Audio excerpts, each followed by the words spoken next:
spirituel. Allah lui communique sa parole. Que dois-je dire? Dit, c'est lui Dieu, seul et unique. Je vous disais donc que toutes ces choses-là ne se trouvent pas dans le Coran. Dans le Coran, vous ouvrez à la sourate, la foi pure, chapitre 112, et vous commencez, au nom du Dieu, le clément, le miséricordieux, dit, c'est lui, Dieu, seul et unique, Dieu, le recours suprême et efficient, il n'a jamais enfanté, il n'a jamais eu enfanté, nul lui est égal ou semblable, c'est tout. Où il se trouvait, en quelle occasion, comment ça s'est passé? Rien. Il n'y a que la parole de Dieu. Tout le reste, c'est des détails. Comme nous donnent plus tard, ils disent, voilà comment ça s'est passé. Ceux qui étaient des témoins oculaires, des témoins auriculaires, ce qui s'est passé, ce que notre prophète a dit, tout cela fut porté à notre connaissance. Vous trouvez les autres détails dans les livres du hadith. Parole du prophète, un livre séparé. Parole de Dieu, un livre séparé. Hadith, parole du prophète, un livre séparé. Histoire, Ibn Rushd, Ibn Tamiyana, écrivain grec, des livres séparés, livres séparés. Et notre nuit arabe, livre séparé aussi. Oui.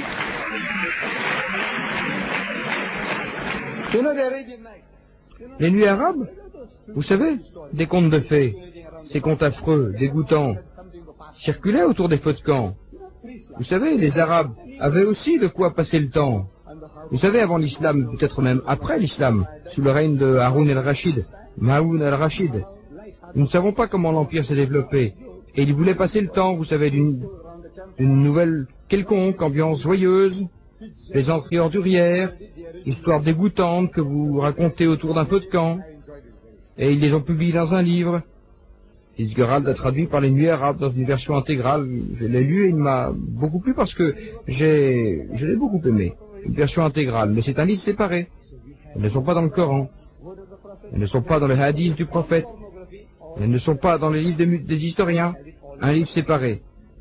Ainsi donc, nous avons la parole de Dieu, la parole du prophète, la parole des historiens et la pornographie, tout dans les livres séparés. Eux, ils ont mis tout cela dans le même livre. Alors vous vous demandez, comment vais-je l'utiliser? Je dis, écoutez, dans un procès, un différent matériel, quand l'affaire est portée devant le tribunal. Voyez-vous, le demandeur, celui qui engage l'action, va à la barre. Vous savez, la barre des témoins. Et il fait une déclaration sous serment. Il donne son témoignage, il expose sa plainte.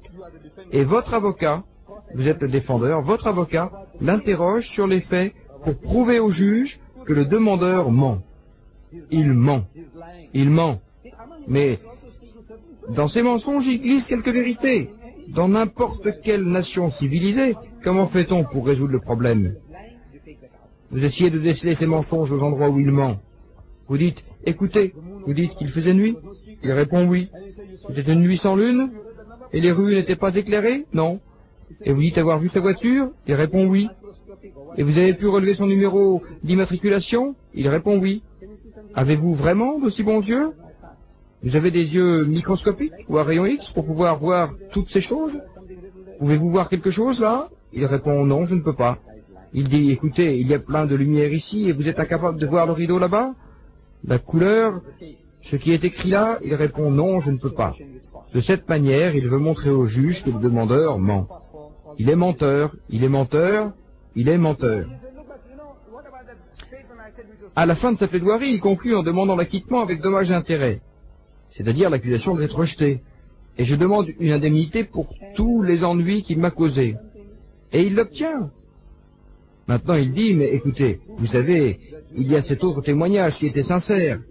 Eh bien, le tribunal n'en a pas tenu compte. Voyez-vous, vous retenez ce qui peut servir votre cause. Pour le reste, vous dites, écoutez, ceci n'a rien à voir avec nous. Nous avons prouvé au monde et à vous que vous n'aviez pas de jambes pour vous tenir dessus. Pour cette raison et cette raison. L'affaire est close et le travail est fait. Voilà comment vous raisonnez dans la vie, quel que soit le cas, et nous faisons de même quand il s'agit de religion. J'étais chrétien, mais maintenant je suis converti à l'islam. Je suis en paix.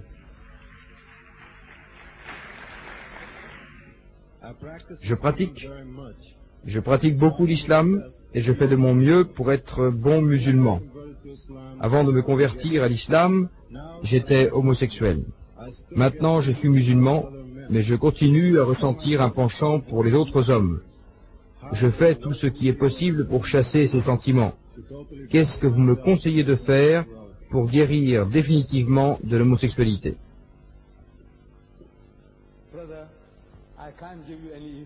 Je ne peux vous donner aucune solution facile. Je ne peux pas vous prescrire une pilule. Je ne peux pas dire, écoutez, vous prenez cette pilule et tous vos problèmes se dissiperont. Vous savez, toute une vie c'est pas facile. Il faut un grand effort, de grands sacrifices. Vous savez, pour la dompter, la réfréner.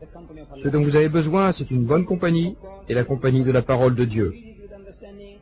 Lisez ce livre de Dieu avec ferveur. Si vous le lisez avec ferveur, vous trouverez qu'Allah Tout-Puissant vous parle. Et quand vous laissez Allah vous parler, sa parole fera le travail pour vous. Il n'y a pas de solution facile. Je ne peux pas dire qu'il existe une solution facile. Comme je le disais, vous prenez une pilule ou bien vous prenez n'importe quoi. Je vous donne un morceau de papier avec quelques mots écrits dessus et vous le mettez sur votre cou et voilà que par enchantement votre problème se trouve résolu. Non. Je n'ai pas de ces solutions faciles. C'est un combat et que vous devez mener avec toute sincérité et énergie. Vous menez ce combat et je suis certain que Dieu Tout-Puissant vous aidera dans votre effort à suivre le droit chemin. Je l'espère. Inch'Allah.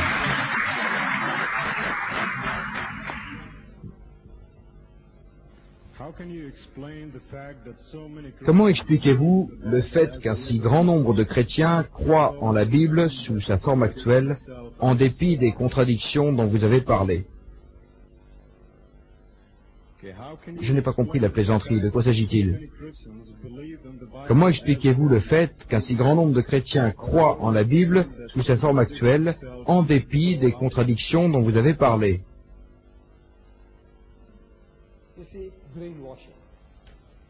Vous savez, lavage de cerveau. Lavage de cerveau. Vous subissez tous un lavage de cerveau. Voyez-vous, la dernière fois que je suis venu ici, en 1977, j'ai discuté avec des étudiants et des professeurs à l'université de Berkeley à San Francisco. Je leur ai dit, vous avez tous subi un lavage de cerveau. Un professeur s'est levé et m'a dit, non, programmé. J'ai dit, pardon, programmé. Nous sommes tous programmés. Voyez-vous, nous avons tous été programmés depuis l'enfance pour adopter certaines croyances, certaines attitudes. Et si personne ne propose une meilleure connaissance pour vous reprogrammer, pour vous déprogrammer, vous resterez là où vous êtes. Il y est comme un naufragé qui s'accroche à n'importe quoi. Vous dites, écoutez, ce livre ne peut pas vous aider. C'est l'esprit qui est en vous qui vous a aidé. Vous êtes ou vous étiez alcoolique. Et vous cherchiez un moyen de vous en sortir. Vous aviez besoin de quelqu'un pour vous aider. Vous savez, vous rentrez chez vous et vous trouvez votre femme terrifiée, vous trouvez tous vos enfants terrifiés, ils s'écartent tous de votre chemin. Vous savez où est le problème. Vous savez que c'est terrible, que c'est horrible. Mais que pouvez-vous faire? Que pouvez-vous faire? Vous n'aimez pas ça, mais vous êtes impuissant. Vous êtes entre les griffes de Satan. Alcool. Arrive alors une personne avec un peu de charisme et vous dit, écoutez bonhomme, pensez et croyez que le Christ est là pour vous aider. Il a tout fait pour vous. Il s'est sacrifié pour vous. Émotionnellement, vous êtes d'humeur pour changer. Vous êtes comme un naufragé luttant pour sa survie, pour vous sauver du naufrage et la paille. Vous savez, vous tombez sur une paille alors que vous étiez capable de vous en sortir. Vous dites, la paille m'a aidé. Je dis non, c'est la volonté de résistance qui enflammait votre cœur et votre esprit. La lutte que vous avez menée qui vous a permis d'atteindre le rivage, non la paille. Mais maintenant, quand vous essayez d'expliquer cela d'un point de vue logique, je dis, écoutez, c'est la lutte qui vous a sauvé. Votre volonté, votre sincérité qui vous ont sauvé. Il dit non, il pense que vous essayez de rejeter dans la mer, dans le bourbier. Non, nous cherchons seulement à expliquer. Mais maintenant, les gens ont vécu cette expérience et ils sont terrifiés. Si seulement ils pouvaient se débarrasser de ce refrain, le Christ est mort pour la rédemption de mes péchés, il m'a sauvé. Je dis, frère, c'est votre détermination, votre foi, votre volonté qui vous ont sauvé. Il dit, non, non, non, non, c'est le Christ qui m'a sauvé. Comme s'il essayait de... Il est terrifié, il pense que vous allez le rejeter à la mer, que vous allez le rejeter dans le bourbier, ce qui n'est pas le cas.